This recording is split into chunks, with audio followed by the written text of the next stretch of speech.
Hello, everybody, and of course, welcome back to another episode of X Talking Ish with your boy X. And this. You already know what to do. If you are on Facebook, please make sure you like and share this broadcast. If you are on our Facebook page, go ahead and hit that like button. And as well, if you are checking us out on YouTube, please make sure you hit that red subscribe button and go ahead and hit that notification bell so you can be notified for shows like this one in the future.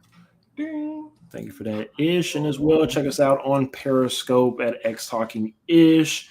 And as well, I'm going to go ahead and retweet it on my personal page as well. So you can check us out on all of the social media sites here at X Talking Ish.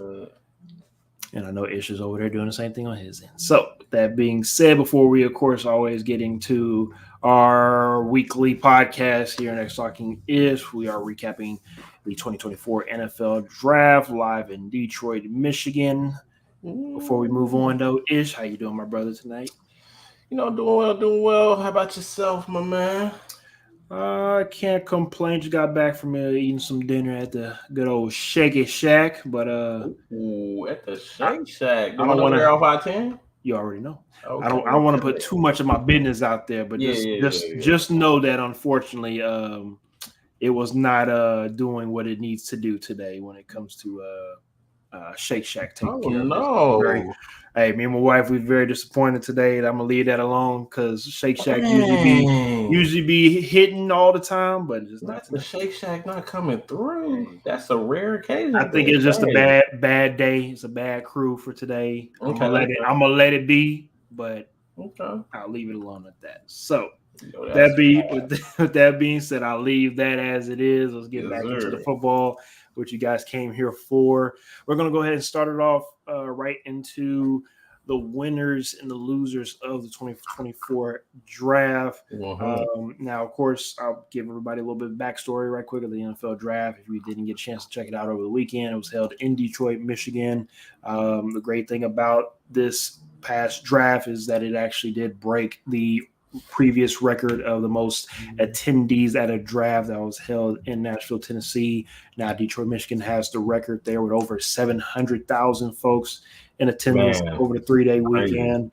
Another great thing about Detroit being able to host it is that the weather held up perfectly, perfect weather throughout the whole weekend, and a great opportunity for Detroit as a city to showcase its city to people that are not from Detroit as well. So I'm happy that Detroit as a city was able to host that event and be able to put on for the rest of the United States. If you only think of Detroit in a certain type of way, you know what I'm talking about. So with that being said, let's go ahead and start it off with the winners. What's up? Nothing. Here you go. We'll start off with the winners. Ish, you go first. Since I've been talking a lot, I'll let you go first, sir. Oh no, you good. Yeah, for sure. I think my top winner of the draft is the Pittsburgh Steelers, and the only reason why I say that it's not because I think like they came out with the most electrifying player or the best player in the draft, solely because they drafted to their identity. And I think that's one of the things that if you're a Steelers fan, you're really excited about, because if these draft picks do pan through, this isn't like they just went and try to get a player. They built back to what we know the Pittsburgh Steelers to be. They want to be ground and pound. They really want to establish the run. They want to be really tough up front. And then, they're able to hit you over the top. And to have those first two draft picks be really good linemen and Troy Fuatanu and Zach Frazier. And then later in the fourth round, they got Mason McCormick out of South Dakota State as a guard. I think they are doing what they need to do to get back to their identity and really be successful at what they do best. And then, Roman Wilson in the third round was a nice little pickup at wide receiver. I think that's going to be big to also help out with George Pickens. So I'm excited to see if I want to see how many of these rookies start, number one. Number two, I want to see, does this help them get back to that ground and pound that we have been expecting, we know and love for the Pittsburgh Steelers? So they definitely were a big winner for me. And then, of course, my other one was the Philadelphia Eagles. I just felt like everyone knew what their issues were going into this draft. Everybody knew what they had to get. And to have Kenyon Mitchell, who, just electrifyingly fast. And, at the Senior Bowl, I don't know if there was a more talked about senior than this guy in like what he was able to do at the Senior Bowl. And a lot of people talked about, well, him coming out of Toledo, he didn't play the top talent. Then he went to the Senior Bowl and showed out. I mean, he ran electrifying times at the draft, at the combine. So for him to fall to 22, wow. Then they went and followed that up with your guy who you thought was going to Indy, but I don't think what's the owner, Jim Irsay? I don't think he was feeling the story with Caitlin Clark. Maybe he's not a Caitlin Clark fan. Maybe he might not be. But to get Cooper DeJean in Philly, that's going to be very interesting. I'm excited to see how they utilize him and what he's able to do in that Philadelphia defense. Because let's not forget, Philly was – a lot of people were picking them to go back to the Super Bowl last year before they kind of had their little slump, I guess we can call it. So it'll be interesting now with this draft. And we got offseason coming up. Do people go back to Philly being one of the favorites in the NFC? I think the NFC, like it has been kind of the last 5 years or so, is wide open, right? I mean, I don't think there is a. I mean, you have your onesies and you have your 2 and 3 teams, but I don't think there's a sole team right now in the NFC that you can say that team is coming out of the NFC. I think the NFC, I think the NFC North is going to be the best division. You can mark that down right now. I think the NFC North would probably be the most competitive division amongst the NFC teams. But I also think the NFC West, I mean, they're coming. I think the NFC East, of course, is going to do what they're going to do. Watch out for the Washington Commanders. I'll talk about them in a second as well. But the NFC-ish, I mean, it's wide open. So why not? I think any team, if you feel as though this is your year, like the Eagles feel like they are every year, going all in, unlike their rival that Dallas Cowboys feel as though that going all in is getting Ezekiel Elliott. But look, man, I don't really see a team that in the NFC wise, I should say that. Sorry, besides the 49ers, my apologies. Besides the 49ers, my apologies. I don't want to disrespect any 49ers fans out there. Barring injuries, I mean, why not the Eagles and back again in the NFC Conference Championship game? I mean, again, they built this team over the last 3 drafts a certain way, and they're continuing to keep adding pieces in the offseason through free agencies, through trades. So, I mean, again, why not? Jalen Hurts is a leader of men. I'm not really concerned or worried about him leading men. It's just, can you outplay football correctly? And not correctly. I think the thing that was holding them back last season was the offensive coordinator. I think everybody kind of felt as though that the offensive coordinator was too predictable. It didn't allow Jalen Hurts to do more than just literally the same 3 plays. That's what it seemed like. I've seen that from a lot of Eagle fans that felt as though that they wasn't utilizing Jalen Hurts' skill set to the best of his ability. So, new offensive coordinator, a couple more pieces on the offense side of the ball. We'll see what the Eagles looking like moving forward. I'll spill out my winners right quick, very, very quickly. We'll move on to the losers. Like Ish stated with the Eagles and the Steelers, so I won't beat that dead horse. Let me go to, I think, a team that I know I had question marks going into this draft because I don't really know the direction that this team is going into, and that's the Commanders. But I did like their draft when it comes to being able to get the players that they got. Obviously, the first pick, our number 3 overall pick, first pick for them, Jaden Daniels. We've talked about this on the show all the time when it comes to drafting, when it comes to fits. I just think that was just a good fit. Yes, I did have Jalen Daniels going. I had Drake May, my apologies, going to the Washington Commanders because I didn't know what the Washington Commanders were going to do. I didn't know if they were going to pull an okie doke or what, but I always had Jalen Daniels slotted into Washington if they wanted to make the right decision. And thankfully they did. So hopefully they do have their quarterback of the future. And because this is not the same ownership previously with RG3 era, maybe they might not mess up this mobile quarterback and throw him out there when he's not ready to play. So other than that, I do like the ability to be able to get also Mikey from Michigan. Yep, I'm excited about him. I think he is as Mike Scanreal. I think he's somebody that he started off as wide receiver, Michigan, transferred over to DB. He's still raw. He's still learning the game, but I think he has all of the intangibles to be able to be interceptions. Top, to be able to be a top, because he has those ball skills from being a wide receiver, right? So a lot of interceptions, man. He has the ability to be able to be that other corner that they need there in Washington.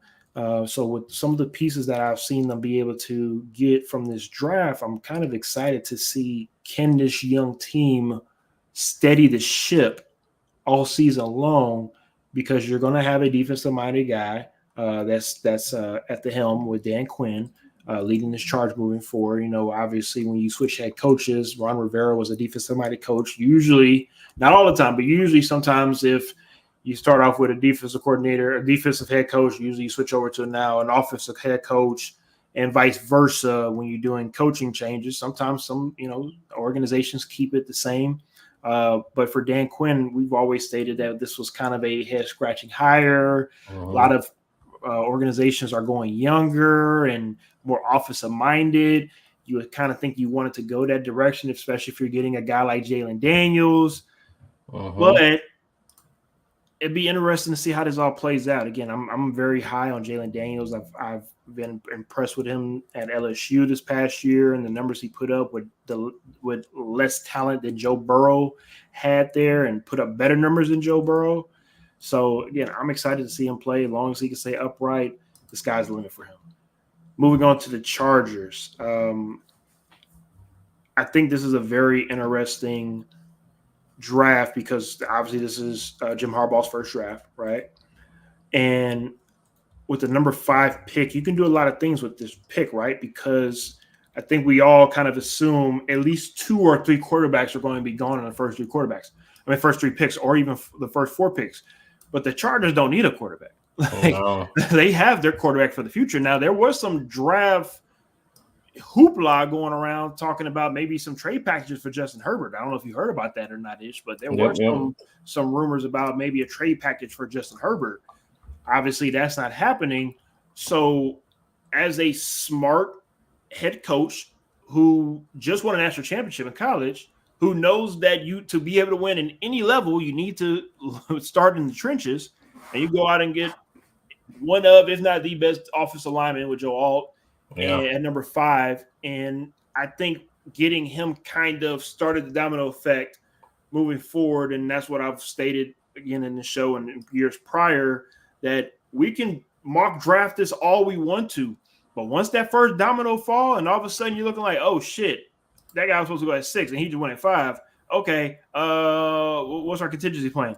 And that's, I think, what happened moving forward. The Titans, I think they did probably want Joe Alt, right? But JC, I think mispronounce his name incorrectly. JC Latham. Latham, thank you. Yeah. Fell into the Titans' lap. Could be a blessing. It could be a curse. But usually with most Alabama, not most Alabama players, but some Alabama players, when it comes to that Tennessee system, it works out for them. We've seen it in the past where just sometimes it doesn't work out either. But both teams needed to start back in the trenches. They both got what they wanted. We'll see how this all plays out moving forward. Both guys could probably be all-pro guys, and it works out for both teams, right? But we don't know about the draft until 5 years later, and there's always hindsight. You also get a route tactician like Ladd McConkey, and I know I'm a butcher that all season long, but my boy Ladd gonna be out there maybe trying to be the Charger version of Puka for this upcoming season and whatnot, right?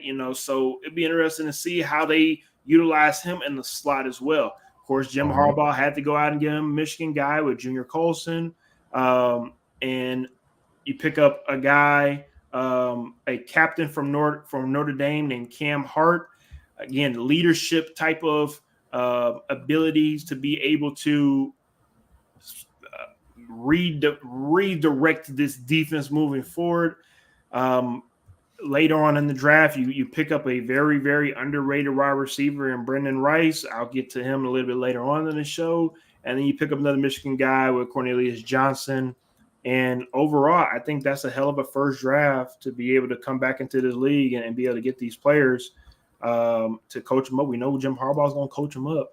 So for me, looking at the Chargers, the sky's the limit. I mean, because again, you have your quarterback. You know, you don't have the two guys that you used to have tomorrow on the outside of the numbers when it comes to Keenan Allen and Mike Williams. But me and you can go out there and play wide receiver with Justin Herbert. I'm just saying, I mean, that motherfucker gonna get it done. That's just my opinion. I know he's come up short. I'd say it all the time. It was Brandon Staley bum ass. Now that he's not there anymore, if he comes up short anymore, I can't defend him. But I will say this upcoming season is going to be a very, very fun season to watch. Ish, you have anything to say about this before we move on to the losers? No. I think you wrapped it up. Let's go ahead and move on to the losers. I'll let you go ahead and start off first once again. Yeah. For me, the Broncos, man, they just haven't been doing a lot of things right. I wasn't in love with the Bo Nix pick. I think it ultimately may work out, but I just think the whole quarterback situation at the top of the draft, it just goes to show what a lot of people have been talking about recently, that it just doesn't seem like there's a middle ground for quarterbacks anymore. It's either you're a first-round quarterback or you're a day 3 quarterback. I think Bo Nix, Mike Penix, for me, were second-round guys. And then to get the run that we did and have so many selected early on, I know that people are trying to spin this and say, like, oh, you know, it's kind of like his Drew Brees. I don't know, man. You just traded for Zach Wilson. Now you bring in a rookie at number 12. I think he's going to have to start very quickly. I mean, Jarrett Stidham, Zach Wilson. Come on now. I just don't know about that. I felt like wide receiver, they needed to go address that. They made some, they had some trades go out, and I thought, maybe you go and you get that Troy Franklin in the 4th round. It's okay. And then Devon Valley from Utah in the 7th round. It's like, I didn't feel like you really made that much of the difference. And then that corner, you didn't get a corner until the 5th round. Somebody got to help PS2 out. So that just for me, it was underwhelming for me, just to be honest. And then the Tennessee Titans. Tennessee Titans. The Latham pick, I don't know how I feel about it, because there's concerns of whether or not he could play left tackle. So he's going to play right tackle, it looks like. And then you get this guy who it kind of felt like, well, you just took the best of what was left. And I'm thinking we got to do a little bit more to address the line, and we didn't. There was nothing else done for the line. Wide receiver, they didn't get a wide receiver until the 6th round. With Jaquan Jackson from Tulane. And I'm just looking at some of the things, and I felt like T'Vondre Sweat in the 2nd round was a reach to me. There were some character issues, which maybe that's why he is where he was. He was a little inconsistent at Texas as well. He did benefit from having Byron Murphy next to him, who was able to make a lot of plays. So I'm interested to see what he does at Tennessee, although I think he's got the people around him to help him continue to be successful, similar to Texas. So we'll see how that goes. Overall, though, I just felt like there were more things Tennessee could have done to address, especially like at the wide receiver position. I felt like it was really deep at wide receiver at the top end of the draft, and to walk away with the wide receiver that they did, I just wasn't impressed. And then the Atlanta Falcons, we're gonna get to that in the next topic, but yeah. Arthur Blank, go ahead and let that man go. No problem. We'll definitely talk about more of the Falcons stuff in a little bit. I'm not going to be a homer. and I'm not going to defend the Tennessee Titans. I'll let you say what you want to say about the Tennessee Titans. Appreciate that. I am not mad at what you're saying. Because if I'm being honest with you, I kind of smile about what you said about Latham, because he's already said in a press conference that he used to play left tackle all before he got switched over. That's what he said. He's comfortable with it. And then also, if a lot of people don't know, but the Tennessee Titans also did hire Bill Callahan, who is also regarded as one of the best offensive coordinators offensive line coaches in the NFL. So no disrespect to you, Ish, but I am not concerned at all when it comes to that. Now, again, however it plays out, it'll play out. But if Bill Callahan wasn't there and this was Isaiah Wilson from about 3 or 4 years ago, yes, I would be concerned, but I'm not. And I'll wrap it up with the Sweat pick. Now, again, like you said, character issues, DUIs, draft stock probably dropped because of that. It is what it is. But like you said, he's going to be playing next to Jeffrey Simmons. His setup with the Titans is kind of set up just like the Texans. Long as you stuff that line and do your job, nobody worried about what you did a couple weeks before the draft, just like Laramie Tunsil. Laramie Tunsil was with a gas mask. That's never going to go away. But his ass just got paid recently, right? You do your job in NFL. All the other shit that happened before, it don't mean nothing. So again, I'm not worried. I'm not really too concerned. We'll see how it all plays out. We'll go from there. On issue again, you already touched on the Falcons and the Broncos for the most part. I'll finish up with the Cowboys. Now, in the past with the Cowboys, we praise the Cowboys all the time here on the show when it comes to their drafting. I think they are one of the teams that consistently do a draft pretty well. Drafting. Yeah. And then especially being in that NFC East, you have to draft well because you have the Eagles out here doing what they're doing. This year, I just didn't feel like that they did that. I wasn't expecting them to go draft Dak's replacement. That's not what I was expecting for them to do. But I just don't feel like not just this draft, but just this team of the Cowboys this upcoming season. I just don't see it being a championship team. I don't know. I don't think what you've done in the offseason and now in the free agency part of offseason and now in the draft, I don't think the Cowboys got better. I don't think the Cowboys are in a position where they are truly a team where we can count and believe on them to make it to the NFC Conference Championship first of all, besides we even get to the Super Bowl. And again, it's no knock on the Cowboys. It's just if you're going all in and then you go out and go get Ezekiel Elliott, are you really going all in like this? Great character guy, great guy in the locker room. We love Zeke. We sell some more jerseys, but is Zeke really going to help you guys win a Super Bowl? Realistic Cowboy fans are saying no, as much as they love him. But, as long as the fan base is a little happy, Jerry going to keep on making his money. And if Cowboy fans are okay with having these 11, 12 win seasons and losing the first round or even the second round, then that's what's going to happen with the Dallas Cowboys moving forward, because I don't really see this organization going anywhere until – I'm going to say this is messed up until Jerry Jones is not on this earth anymore. That's just honestly how it is.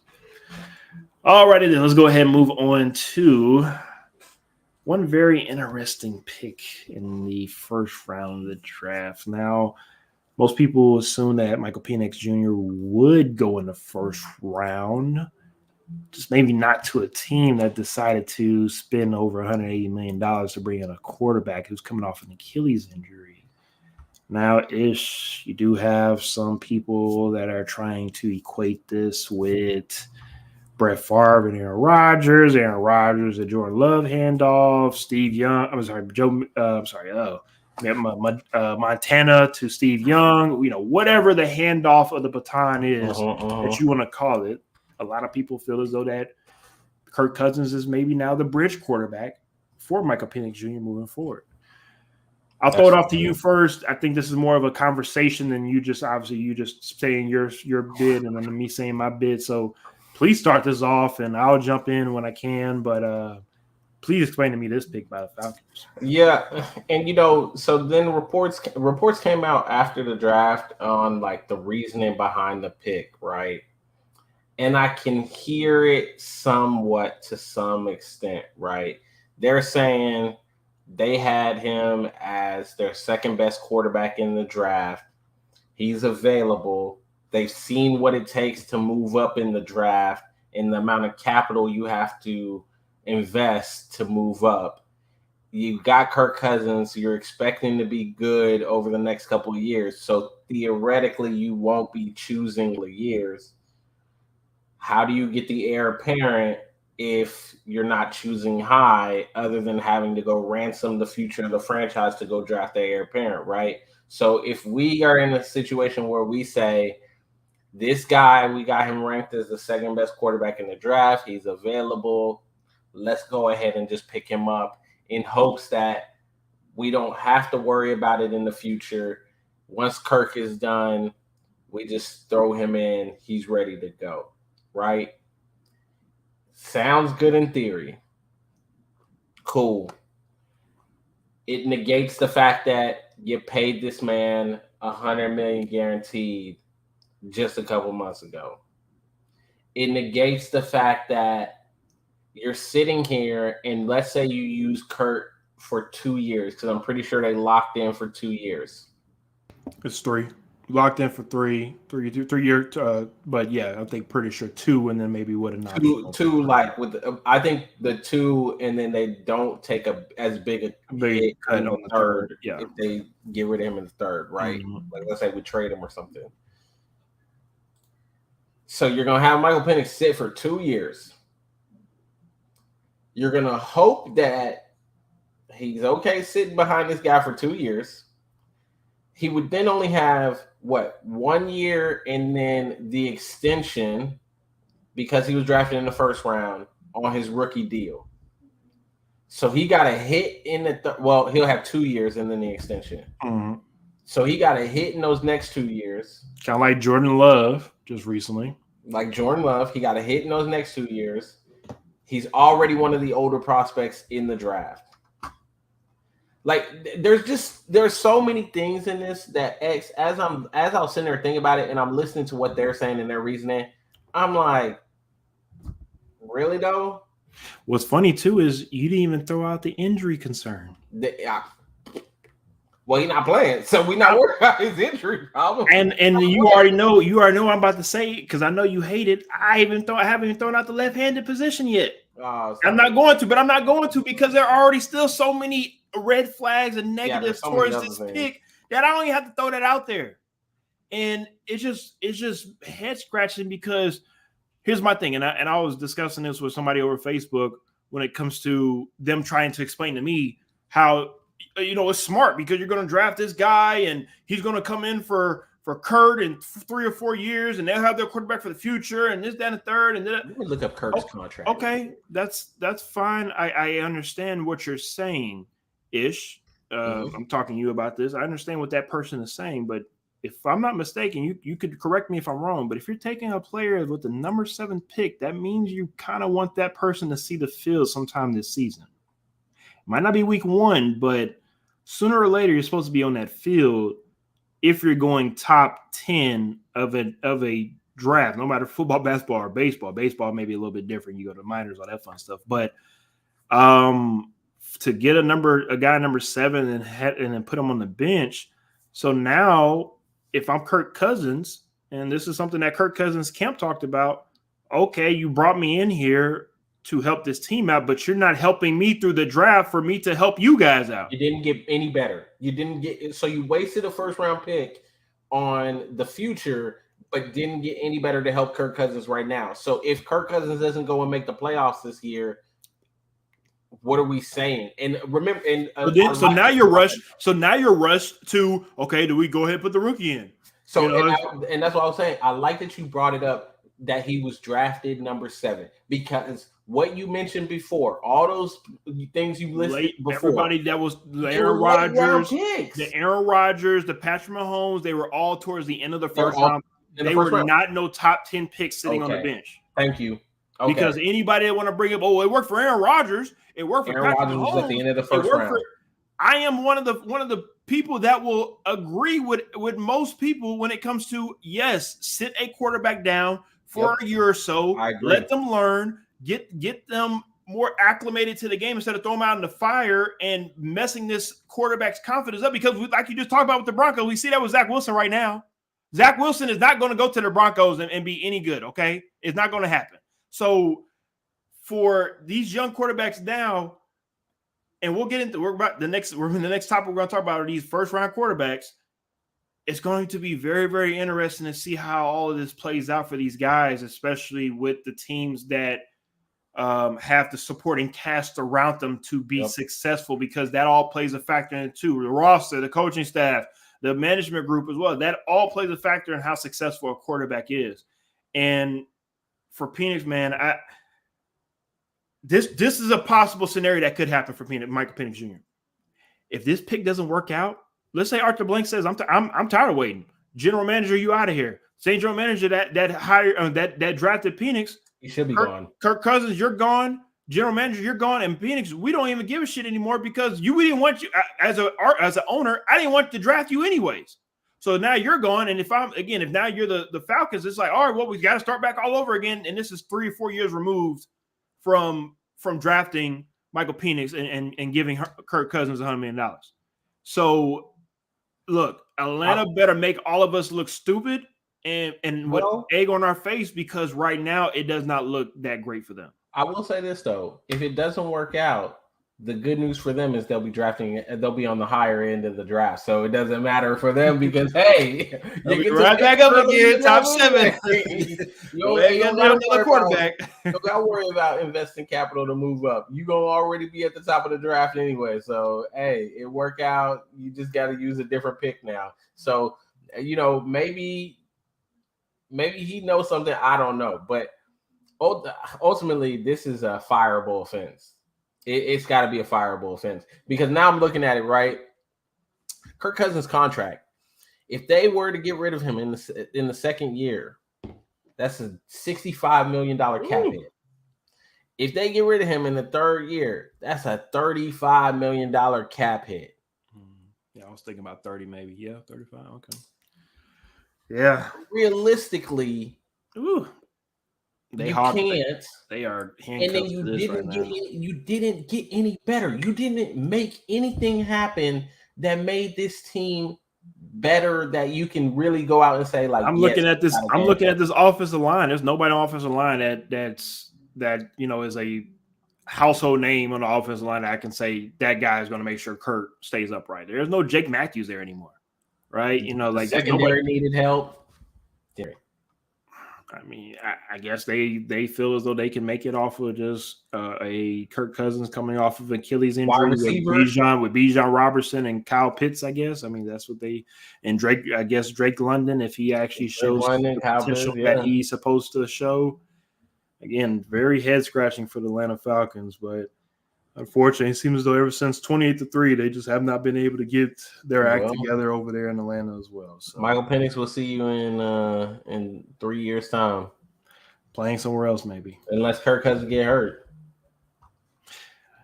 Now, before we move on, that's one I want to follow up and finish up when it comes to what happens if Kirk Cousins? Because again, this is an older quarterback, coming off of a major Achilles injury. I know he's not as mobile as a dual threat quarterback. That's not what I'm speaking of. I'm talking about a guy that relies on his drop back and staying in the pocket and being successful in the pocket. If he starts feeling uncomfortable there, he's not going to be able to be the Kurt that he used to be in the past. And again, this is coming from a guy that I'll go to war for Kirk Cousins, damn it, because I like that motherfucker that damn much. But realistically, let's be real. This situation in Atlanta is not good for anybody right now. It kind of low-key reminds me of Phoenix Suns when it comes to NBA side. You got all these major players. You got no draft capital. You ain't got nothing. You just got what you got right in front of you, so make it work. All right, let's go ahead and move on to one of the last topics for the night. Which first-round quarterback will have the best career? Caleb Williams, Jalen Daniels, Drake May, Michael Penix Jr., J.J. McCarthy, or Bo Nix? Ish, go ahead and start it off. Man, I had to really sit and think about this one, and I had to think about it from a layer, in a number of layers, I think, Because as I was thinking about it, it's easy to look at their current situations and say, this person inherits the best situation. They're likely to have the better career because obviously if you get off to a good start, you set yourself up for success, right? But then again, you also have to take into account the organization they're in, what the front office situation, whether or not the front office is under fire, are they entrenched, are they a long-term front office? Those sorts of things really matter as much as what kind of situation they inherit and when they're going to play, right? On the face, you look at JJ McCarthy's situation and you would say he's probably in the best situation, right? He's got a Justin Jefferson there already. You got a cool stud number 1 wide receiver. You got a lot around you as far as you got some talent there in Minnesota. This is a team that was able to make playoffs not too long ago.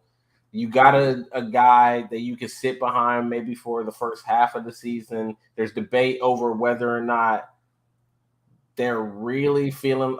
I don't know if Minnesota, if they're not doing that well, if they throw JJ McCarthy in there. To me, I wasn't expecting you to be a contender anyway. So I think you maybe give them the time, right? But I'm going to go out and say, to answer this question, and I did not want to make this pick, I think Caleb Williams. I think he's in a situation where we started to see Chicago turn it around with Justin Fields. Had they invested more in him, similar to how they're investing into Caleb, number 1. Number 2, had they had the right coaches around him. And I think they might have learned from the situation of getting the right coaches around you. I think they've invested in him. They've got the pieces there. They're building an offense with weapons. They can be dangerous. All he has to do is go out and execute, and he could be there for a long time. They could continue to invest in him for a long time. He's starting with pretty much a clean slate in Chicago, and they're building this organization around him. He is the face of the franchise. Some of these other guys, like, yes, you're the quarterback, so they say you're the face of the franchise, but when we really look at it, like a Bo Nix. Like a Bo Nix. Like Drake May. I was about to say, like Drake May. Like, come on now. Come on. No, you have to prove. You got to prove to the Patriots that you didn't do that guy. Patriots, you just another guy. Go earn your number type of thing or whatever. I don't know if Gerard Mayo going to keep that up where a rookie's got to wear like 50 something or whatever. As he should keep it up. Earn your damn numbers. Either way, Mac Jones ain't earned it. For me, Caleb is he's set up in the right kind of situation because a big thing that makes quarterbacks successful, the rookie quarterbacks, is the team going to invest and build around you, not their system. Jaden Daniels, I'm a little scared because my boy is there. And let's just say, who are you talking about? He built a nice offense, right? He builds a nice offense. I know you ain't talking about EB. Who are you talking about? Get some numbers. What's his name? Cliff. Oh, Lord, I forgot about. My boy is there, and he builds a nice offense. I forgot this man. We're gonna be able to get some numbers. The problem that we're gonna have is. I'm trying to figure out who pitchers does this man have of the owners. Like, how does this man keep getting back in the league, man? Listen. Lincoln Riley gonna be back in the league too. While we talking about? Hey, listen. But if Jaden does well, Cliff not gonna be there for long. He gonna be a head coach again. Oh my God! So you're right. You're not wrong. You're right. I don't know if I can say Jaden right now because you might have 3-4 offensive coordinators by the time you get to your third, fourth season. Because if you do well, that doesn't help you because Cliff is gone. And now they got to bring in somebody else, and you got to hope that person gels with your style. They're going to utilize it because a lot of these coaches will say they know how to utilize a mobile quarterback. They're going to do it, so on and so forth. And then lo and behold, it doesn't work out. So we'll see. Cliff is going to build it for him, though. I got faith in Cliff. I think Cliff gonna be a head coach in the next 2 years. That's what Cliff does, right? That's what he he's does. Able to get the best out of these dual threat quarterbacks. You know, that is his bread and butter. Not head coaching, but quarterback squeezing the juice out of these quarterbacks to get the most out of them. That's what he does. Now, everything that you said, for the most part, you know, I definitely agree with, especially JJ falling into the Vikings lap with that. I think with the Vikings, I think at one point in time they thought that they might have had to move up to get him, right? But it didn't happen. They fell to his last, especially I think when the Patriots went ahead and got Drake May, I think everybody kind of thought that, hey, the Vikings probably going to get their guy without having to do too much to get him. Because of the situation that JJ's in, I do agree for short-term success. I think he can have that. For the career, though, it's hard for me not to go back to Caleb Williams. Like, that's the thing is, like, I want to go Jaden Daniels. I really want to go Jaden Daniels, but it's because of him being with Washington. It's just so many question marks. But the ironic thing about it, we're saying all these things about other franchises, but the Chicago Bears has the worst situation with quarterbacks of all of these franchises we're talking about, right? So, Loki, I think because Loki, the bar is so low for the Bears when it comes to quarterback play, it's a clean slate, that maybe he has the opportunity to just say, "Oh shit, maybe this guy is as good as we thought he is." And the reason why is because he's not going into a 1-16 Bears team that has nobody around them, right? They are making some very, very, very good moves in the offseason to bring Caleb in to make sure that he's quote unquote comfortable. The biggest thing with Caleb, though, is, are you going to be that guy that's going to do too much? Or are you going to let the game come to you and let your talent do what we know your talent can do? Because when Caleb, and this happens with a lot of talented quarterbacks. This is Patrick Mahomes. This is Aaron Rodgers, and this I'm not talking about when Aaron Rodgers only throwing 3 interceptions a season. I'm talking about sometimes some guys know they're just so good with their arm, they feel that they can make any throw all the time. They don't care who's around them and who they throwing it to. That's Caleb Williams' problem, mainly when he was a freshman, sophomore in Oklahoma, a little bit carried over to USC. But I'm thinking that because of all of that stuff that he went through, I'm hoping that the mature Caleb Williams is coming out moving forward to be this pro. And I think the sky's the limit for him, bro. Like, I really do believe that he is as good as advertised. I know everybody wants to find a way to discredit him and say he's not as good, but he's that motherfucker. I'm just being honest with you. He is that good. Now I'll finish it up with this. Bo Nix. You have no chance. You have no chance with the Broncos. You said no chance. Why? Okay, I'm happy you asked. I'm happy you asked that because I got the list for you right here, sir.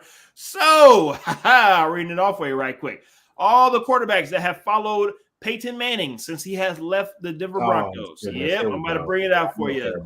All right, Brett Rippon, Brandon Allen, Brock Osweiler. Remember how that played out? Oh, yeah, Brock Osweiler. Paxton Lynch, Jeff Driscoll, Drew Lock, Trevor Siemian, Case Keenum, Joe Flacco, Jared Stidham. We just talked about him. Russell Wilson, and Teddy Two Gloves Bridgewater. Dang. Not Theodore. So what does that tell me?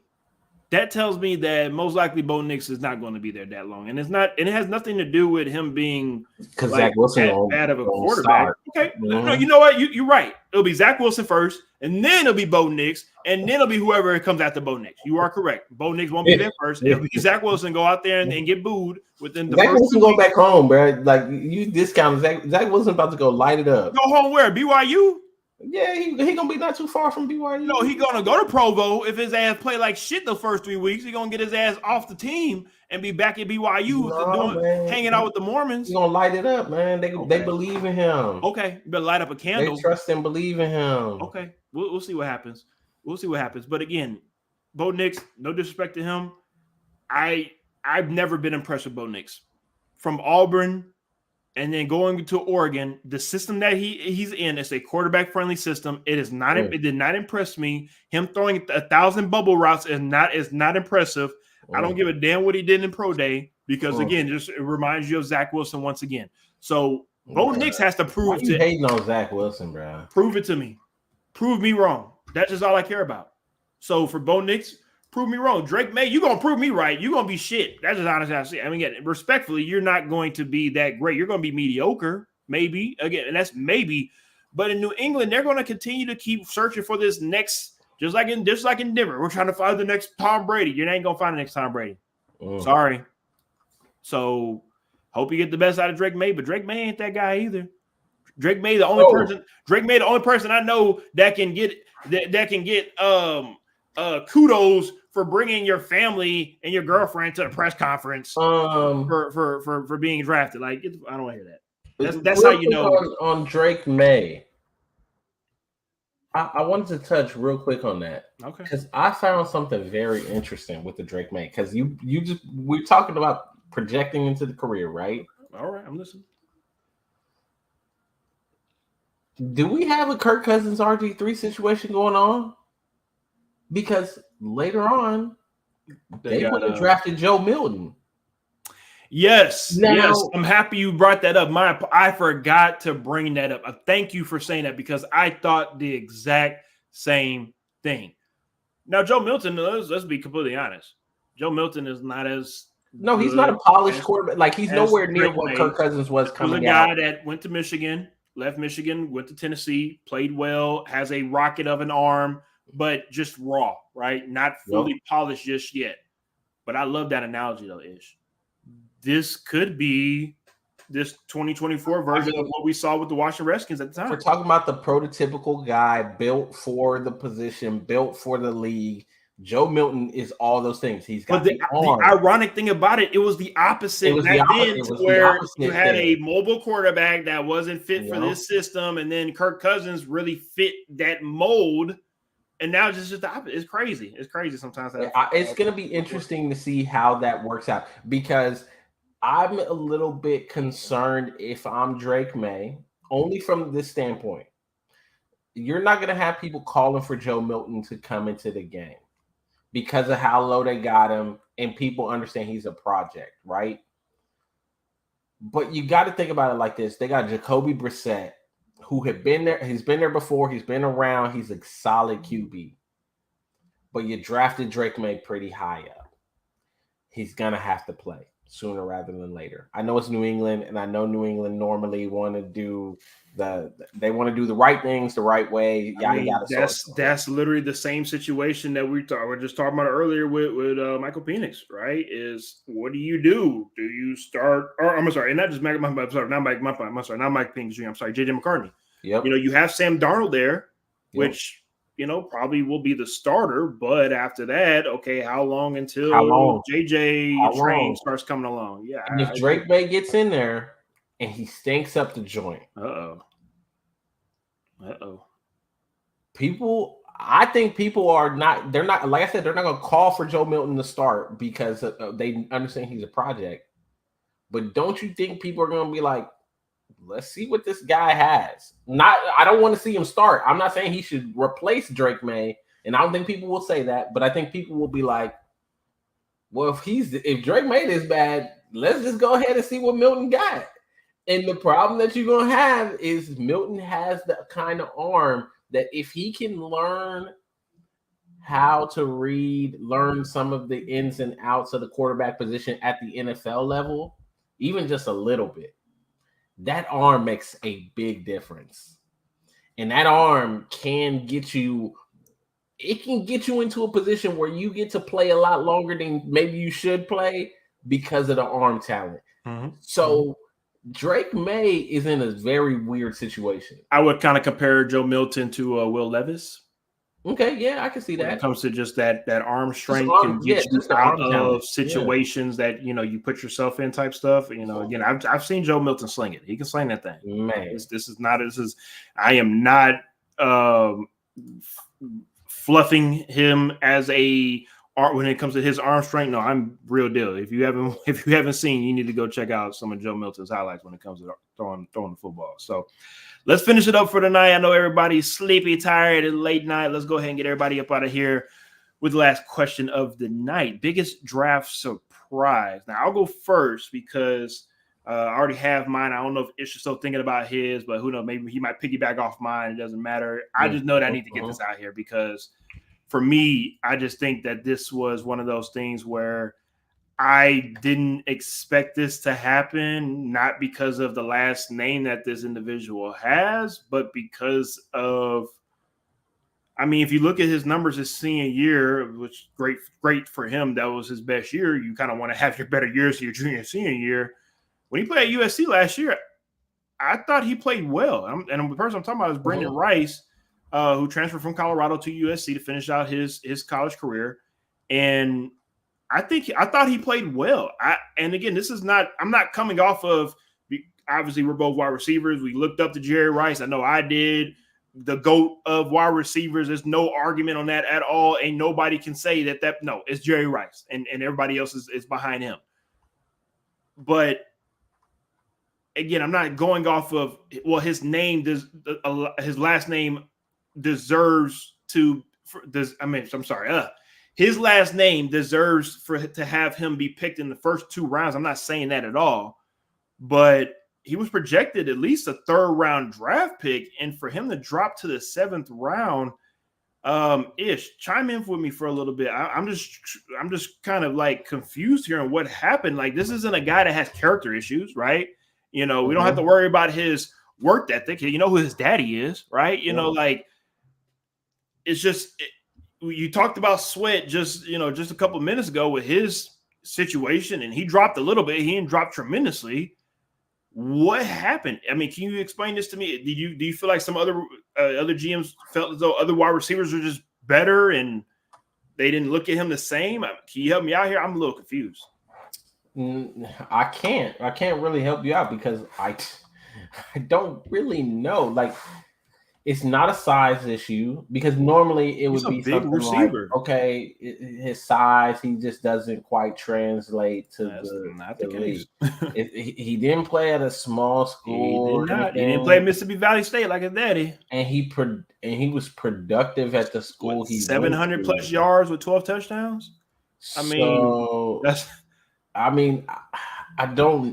know. I don't know if there was something behind the scenes that teams just felt like in interviews he didn't interview well or what it was, but something very much seems off about the whole thing. I was shocked and surprised, and yeah, I mean that's a pretty big surprise for sure. That was probably one of the biggest ones. But I will say this. Oh, and I can't wait to hear yours. I will say this and to wrap this up.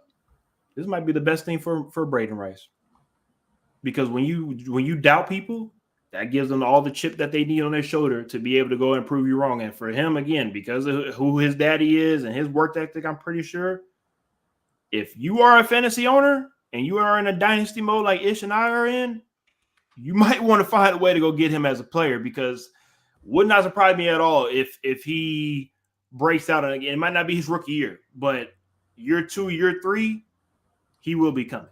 That's just how I see it on that. Fresh one that says, I'm super late, but I'm here. We appreciate you for being super late. And you are here for the last bit of X Talking Ish. We are here discussing biggest draft surprise. So Fresh one, if you have yours, let us know. Ish, the floor is yours, sir. So I thought about it, and we talked about it before the show. I was thinking, one of the ones that shocked me, but it's quite obvious, is the Michael Penix thing. I mean, I was just flabbergasted when that took place. I just did not expect that. But one thing that we haven't mentioned, and it probably won't get mentioned, maybe it flew under the radar. I'm surprised, but it's definitely one of the biggest things to me. It's always big when one of these players is selected in the draft. It's even bigger because of where this player was selected in the draft. We talked about organizations doing things weird, and the organizations that don't normally do things the right way, not doing it the right way. Mm-hmm.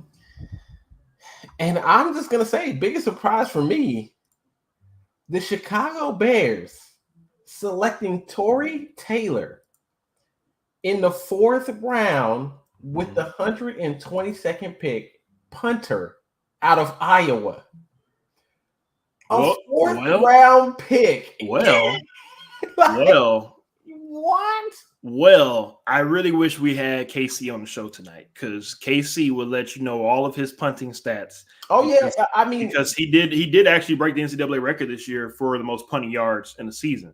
Because obviously Iowa's football team's trash as hell and can't move the damn ball. So that's one factor. But I'm not saying take a punter in the 4th round. But if you're going to take a punter, that made it a big surprise. Yes, right? yes. I'm not disagreeing with you at all on that, but I understand the logic of getting him. Yeah. Oh yeah, you get to flipping the field. It is underrated by the casual fan. But for those of us who you could pin a guy, if you could pin a team within the 10, man, that's huge. A big difference to momentum. It makes a big difference to team morale. Yep. It really can lift a team to flip the field. So I get why that's important, and I get why maybe they wanted to prioritize that. But I think for me, it's the round that makes it questionable. Like, I was just surprised, like the 4th round. I could see 6th, 7th round. And normally we do. And like I said, it's always a big deal when kickers and punters get selected in the draft, period, right? I think like there's always something where people are like, oh, wow, they got a kicker. Why they wasted a draft pick on a kicker? But for it to be a 4th round pick, I think there are a lot of positions that people may feel like, man, we could used that. Hey, kickers got to get chose too. All right, specialists have to get chose too, and sometimes you find, he might become the greatest punter of all time, and you got him for a 4th round still. Justin Tucker. I don't know off the top of my head what pick he went, but I'm pretty sure he probably went 4th or 5th round if I'm not mistaken.